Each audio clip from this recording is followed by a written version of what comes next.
Business Live today. Let's shoot straight to business, and the Agric Ministry says it will turn to the Bank of Ghana to ensure that cocoa production and payments to cocoa farmers do not suffer.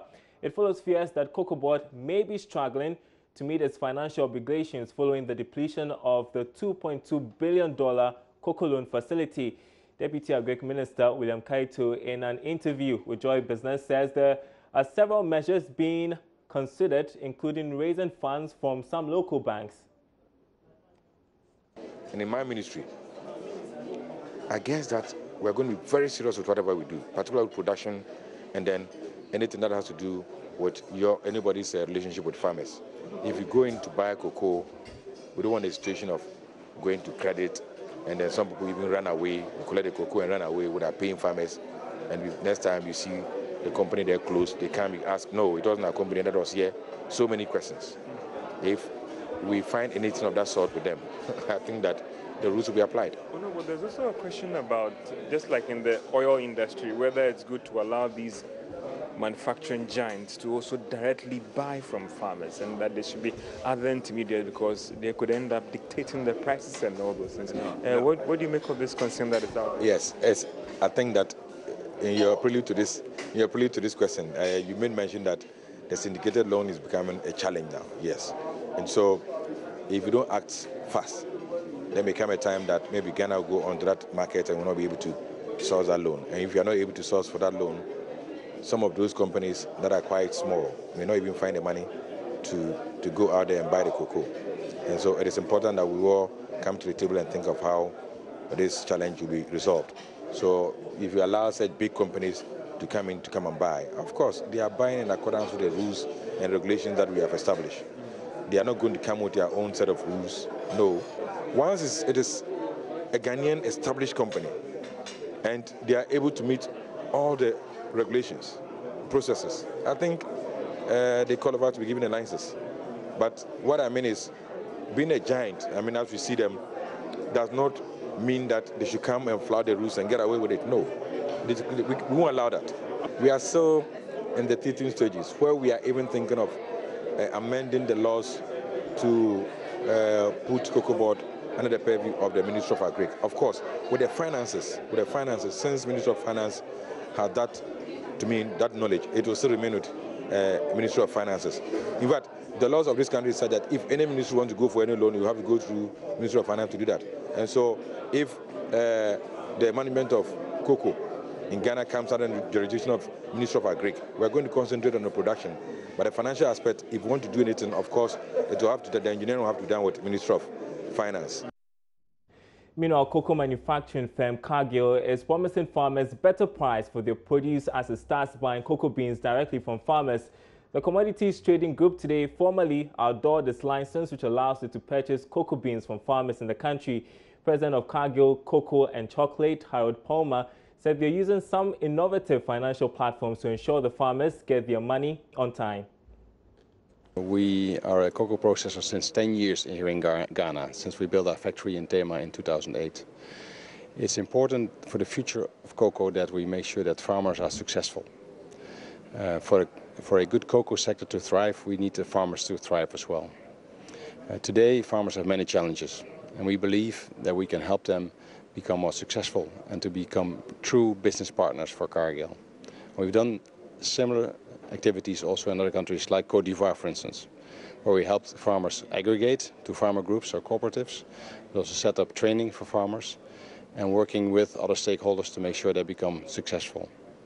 If you look at a cocoa farm in general, we believe the potential for the yield per hectare is substantial, which would also mean a substantial increase in income for the farmers, but also to make sure that cocoa quality is very good and that here in Ghana, which is always known for the best quality of cocoa, stays at the absolute top level in the world.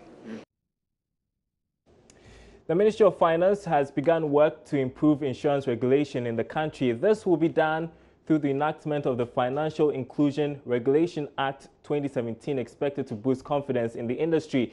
Speaking to Joy Business at the 4th Life Insurance Conference in Accra, Deputy Finance Minister Abnor Sari disclosed that the insurance industry's penetration level in Ghana is very low, and needs improvement. And to tell us more is Ebenezer Sabote, who covered the conference for us. Ebenezer, let's talk about the act and what it is. Okay, so this particular act is an act by the ministry. It has been developed by the ministry. It's expected to be given some backing to the insurance sector. It's actually one of the many laws that the ministry is trying to bring about into the insurance industries to boost confidence. Many a time we say insurance penetration is low, but to boost the confidence of people so that they believe in insurance, they think there's the need for this legal backing. So the ministry is working towards this. So these are some of the things that the law is expected to. And you spoke to the Deputy Finance Minister. Yes, Honorable Abina Osei-Asare. All right, she's been explaining. Look at that a moment and hear what she has to say about the act. I think we still have a lot of penetration to do from our side, because on the average, the African average is about 3.5%, but we still have less than 2% of insurance, people doing insurance. So like we said, technology, we need to use technology to improve the penetration base of life insurance. And not just that, even as we're using technology we need to regulate the environment such that as the client base increases, we'll be in a better position to safeguard the investments of the policy holders. So we need to put in a regulatory framework, like I said, that we are working on it. It's at various levels of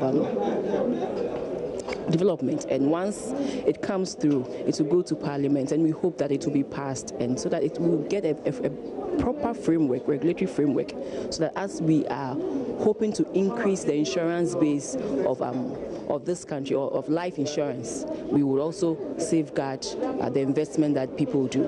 Talking about technology and this, are we also taking into consideration the issues we have with infrastructure in our technology, like we saw in the video? Do we have such infrastructures here in Ghana such that if we want to improve upon our insurance, and we can do it? Do we have it? Yes, I believe we do.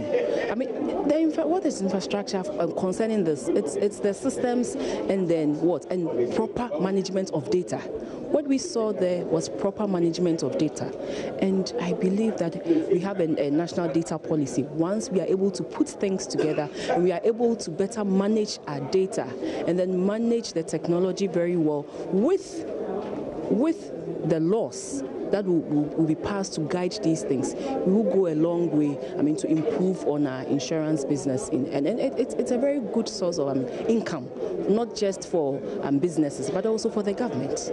Confidence in the sector is also... That is what I'm saying, that once we come out with the regulatory framework, that will make policyholders comfortable, that will make other people comfortable, that there's a backing.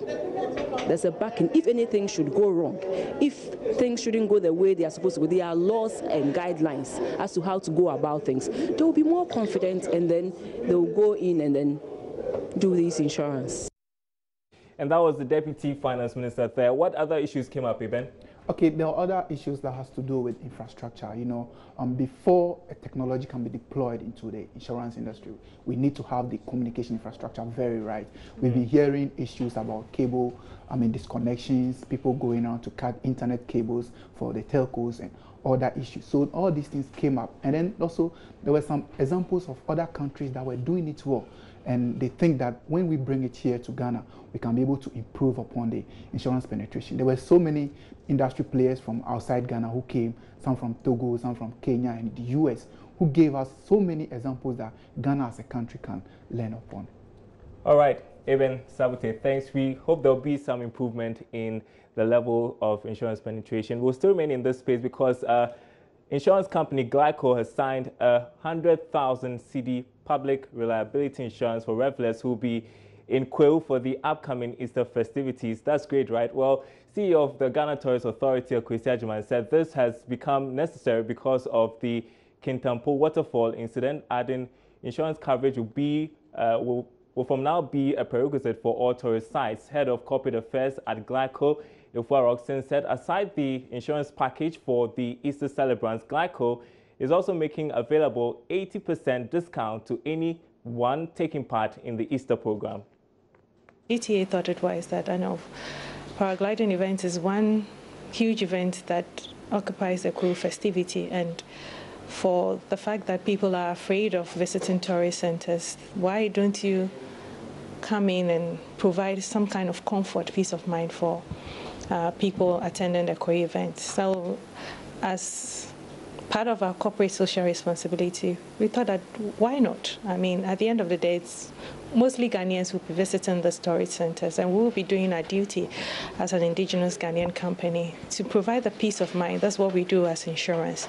So we came in to sponsor the Ghana Tourism Authority with a public liability insurance of 100,000 over the 3 days period.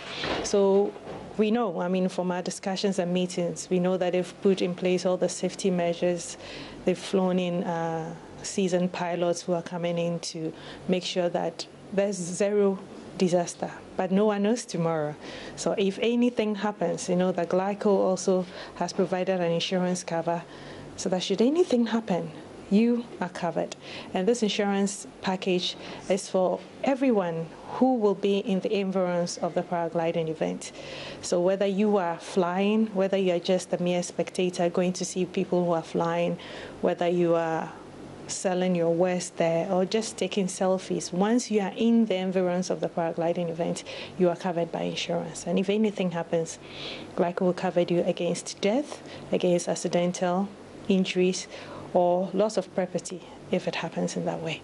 It's only for paragliding because we were told that some people will be also going for church conventions. It's all Easter related. So do you have other insurance also for that? Exactly. I mean, when during this festivity, a lot of travels happening, there are Easter conventions.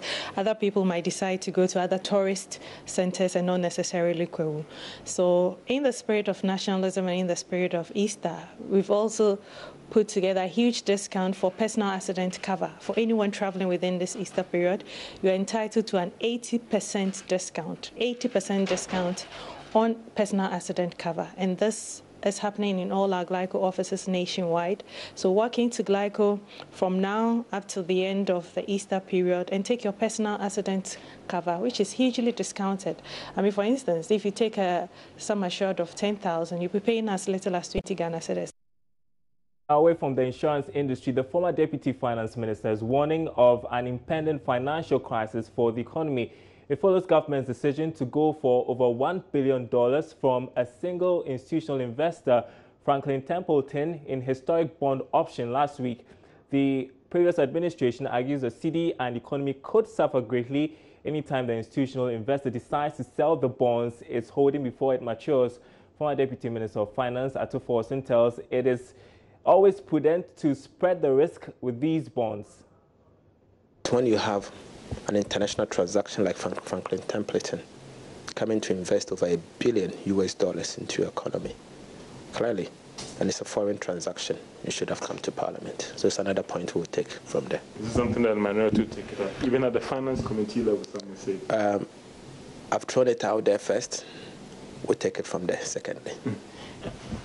We also hear that the fund might even be giving them some space to borrow because those funds that they took in may have some impact on the public data. So if these borrowings are supposed to be going to expanding the economy or infrastructure projects as well, what do you make of this as well? The IMF program is aimed at debt sustainability. So clearly, if you have a debt to GDP in the region of 70s, 2015 it was 72.25. 2016 it moved to 72. No, in fact it was 72% in 2015 December, and it's moved to 72.5 in 2016. Provisional. I say provisional because we're still waiting for Ghana Statistical Service to come out with the final GDP numbers. If the nominal changes, then the debt to GDP is going to change. My projection is that debt to GDP will actually be almost the same as 2015 from 2016. It's going to be about 72. And if you jump it from 72 and add 8% point within 1 year to 80%, I'll be surprised if the IMF granted them additional room to borrow. Then it means if you borrow, then what IMF is going to do is that they will end up revising the deficit from 6.5% to say 8%.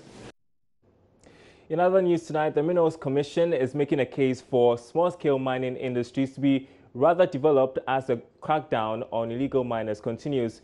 The Chief Executive, Dr. Tony Obin, argues licensed small-scale miners are making significant contributions to the economy that can be maximized if well managed. There have been calls for a ban on small-scale mining in general to effectively tackle the illegal mining or galamsey menace. The Chief Executive of the Minerals Commission, Dr. Tony Obin, however, argues the economic contribution of licensed small-scale miners has been increasing over the years, even though with some challenges. Just in the early part of the 90s, seriously, small-scale mining production was very negligible, very small. You won't see it on the graph. Now, small-scale mining production is about 1/3 of the entire gold production in the country, and for diamonds, 100% is produced by small-scale miners. Now, the problem with gold is that when we sell the gold, we don't find out where you produce your gold from. You see, so among those who are producing, you have those in the illegal mining sector which are producing and legitimately selling. That's a challenge because the law does not require the buyer to ask the source of the gold. The Minerals Commission has in the last 2 years been implementing a program to license especially illegal miners. Dr. Obin says the current clampdown on illegal mining should rather facilitate this initiative. The way we are trying to address the illegal mining issues now will help what we are trying to do. To the extent that we'll be able to take out those who are doing it illegally and even encourage them to do it in the fold of the law. Because, you know, we need to cease the bleeding. We need to stop those who are doing it illegally. And then we can say that, look, we are recategorizing. We now allow people to go into partnership. We now allow people to get bigger space. And then we would now require that every small-scale mining entity must have qualified geologists and qualified mining engineer to help them design proper mining practice. Over 1,000 small-scale mining licenses have been issued so far. Government has expressed satisfaction with the level of progress made in the crackdown on illegal operators as the 3-week ultimatum draws to a close.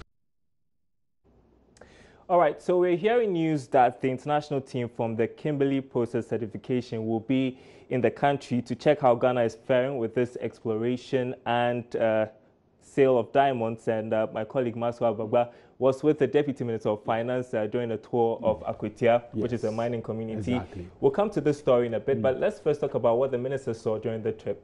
Well, Darrell, he's been basically checking the certificates of some of the traders at the Belgium market where they sell their diamonds. So he went around today having interactions with them to make sure that they have their certificates and their ID cards before the international team arrives. Now, just to put this in context, the Kimberley Process certification, it's actually a team of international experts put together.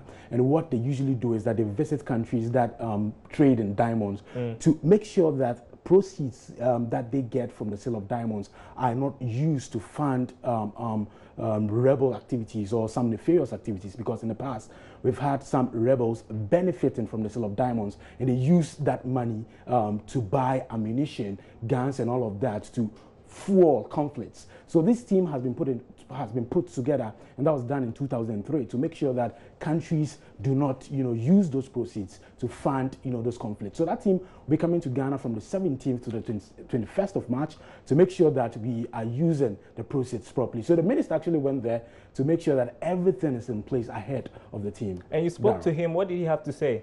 Well, he says that apart from some lapses somewhere, I mean, he's a bit, okay with it. Some of the traders actually did not come to the market with their ID cards, and that is problematic because when the team comes to Ghana, one of the things that they'll be looking out for is the ID card. And while you're trading in diamonds, if you don't have the necessary ID card, then you don't have to be trading in diamonds. So they have to make sure they have their papers and everything in place before the team comes. So we can hear the minister saying this.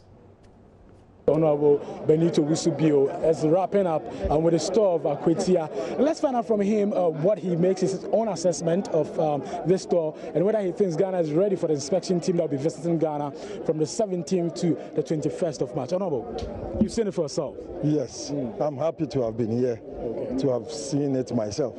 I can say that we are almost ready. There are just one or two issues to do with the record-keeping aspect, where those who come and sell the diamond, some of them, they are just recalcitrant. They don't come with their ID cards. And so in that doing, they are not able to capture the ID numbers. But we've told them, and that gradually, even today, as we are here, they are calling them all back to make sure they get their ID numbers. I think the next step is that they should even have a list in all the market stores of all the sellers, the winners. They should have them pasted there so that when you don't even come with the ID card, he can check and then get your number on his wall and then make sure he puts it down. Because you know Ghana, and then the way we don't, some of us don't like holding IDs on themselves. And the minister went to Akwatia, Maxwell, in the wake of the talk about the illegal mining and its impact, or negative impact on our society. In 15 seconds, what do you have to say about that? Well, he had to react. He was forced to actually react to some comments coming from some of the traders at the market at the time that we visited. They were saying that they are not happy with how government is approaching the Galamsey menace and that they would vote out the government should they rob them of their livelihoods. And the minister said that, okay, we are still committed to the cause and we'll do it, but we'll try our best to provide alternatives to you. All right, Maxwell Agugwa, thanks very much indeed. You're watching Business Live. We are taking a short break. When we come back, we'll bring you the interview of the day. Business Live today.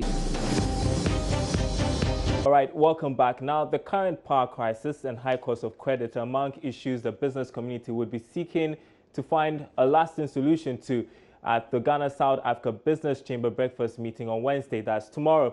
Now, Deputy Trade Minister Robert Ahumkalense is expected to outline government's policy initiatives and emerging opportunities for businesses. President of the Chamber, Ashley Risks, has been speaking to Joy Business ahead of the breakfast meeting, supported by Joy Business. I think a lot of things, especially for the private sector, I think the main sort of factor they look at is funding and the cost of funding. We've recently seen the Bank of Ghana drop the MPR about 200 basis points, so that is very positive, and we're hoping to continue to see that going in the future and possibly even get the MPR down to maybe 18%. As well as the other big factor for the private sector is the constant electricity supply.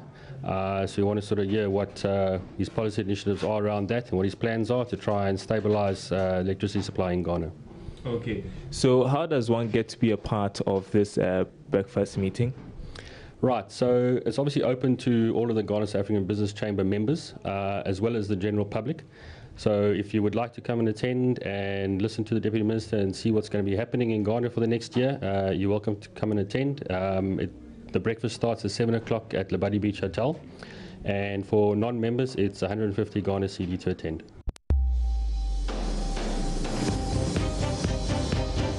Well, it's time to go away. Thanks for watching Business Live. My name is Daryl Kwa. We are back same time tomorrow.